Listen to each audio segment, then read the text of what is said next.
Hello, my name is Fenna. Welcome to the Self-Compassion channel. I am a certified coach and counselor, and I work with people in a limerent episode and also with their partners. If you want my help with one-on-one coaching, please send me an email. My email address is in the description below.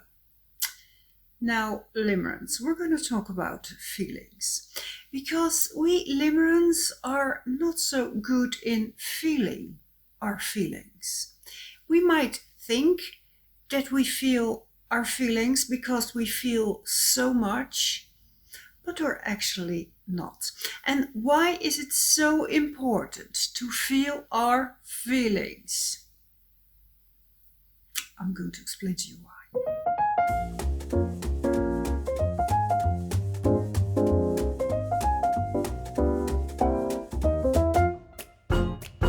My big loving limerence.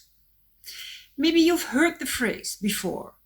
Feel your feelings, you have to feel your feelings. And yeah, that's true. And it's also super healthy. If we suppress or deny or don't acknowledge our feelings, it will always find a way out in a more unhealthy way. I'm talking about depressions, burnout, OCD, sleeping problems, limerence, etc. I'm sure that you know this by now.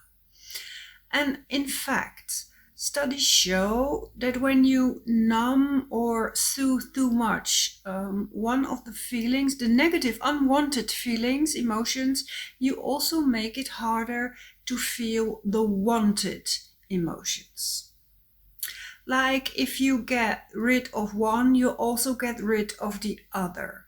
So if you don't want to feel pain, you can't really feel pleasure after a while. And if you want to get rid of boredom, you will get rid of excitement after a while. You can see this as a scale. When you have boredom here and you have excitement here, you cannot really take away one part of the scale. You take away the whole scale. You cannot take one part out. You toss the scale away. Okay, that's all true, but now what? How do you actually do that? How do you feel your feelings? Especially when you're not used to feeling your feelings. And we developed all kind of coping and strategies to actually subconsciously not feel our feelings. Like self-harm, being a workaholic, substance abuse, shopping too much, overeating, switch your feelings off, dissociating, pretending we are alright, obsessing, or thinking about some fantasy stories, etc. What can you do? Literally is check in with yourself, check in with your body. I call it going on a safari within. What do you feel? Have a little search.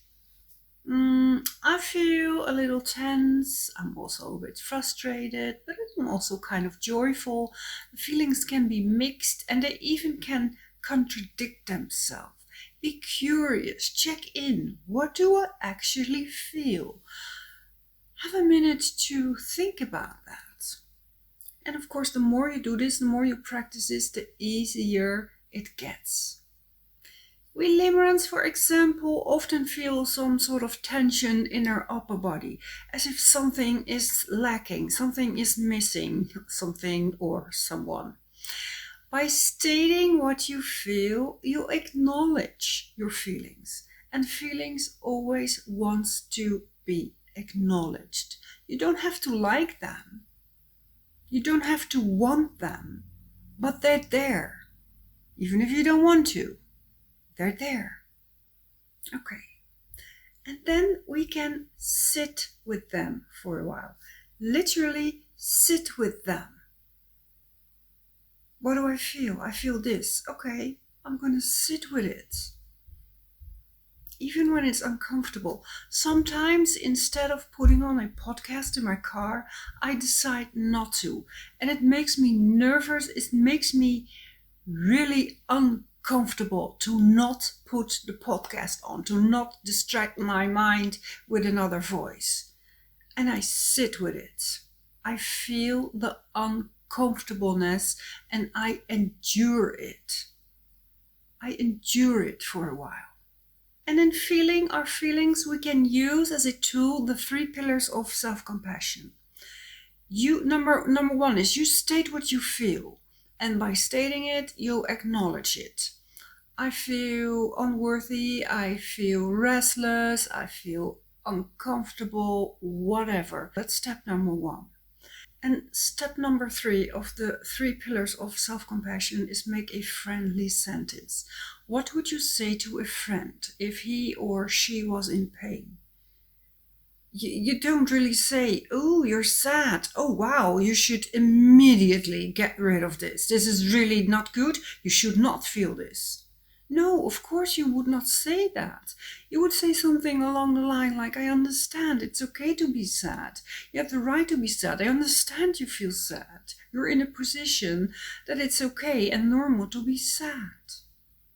You would not advise them to go drink a gallon of wine to get rid of the sadness immediately. And you would also, for certain, not advise them to inflict pain on themselves or eat so much that they cannot really feel anymore because they're so nauseous, or immediately get rid of the feeling. You would not say that. You would feel sorry for them.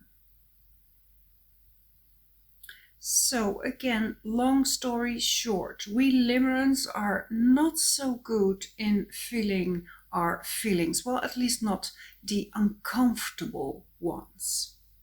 What you can do is stating them and practice this. Go take a little safari within yourself. It only takes a few minutes. And then you sit with it. You don't immediately soothe it, but you endure it. You can take it. Use the 3 pillars of self-compassion to practice this. And please let me know what you think of the 3 pillars of self-compassion, or what was your way, or still is your way, to soothe and numb your feelings. Do you work so much? Do you always party? Do you lay in your bed most of the time? What do you do to not feel your feelings? And you don't have to feel them all day, but start with a few minutes if you can. Start with a few minutes and practice this. Build this up. Again, if you want my help in your limerent episode, please contact me.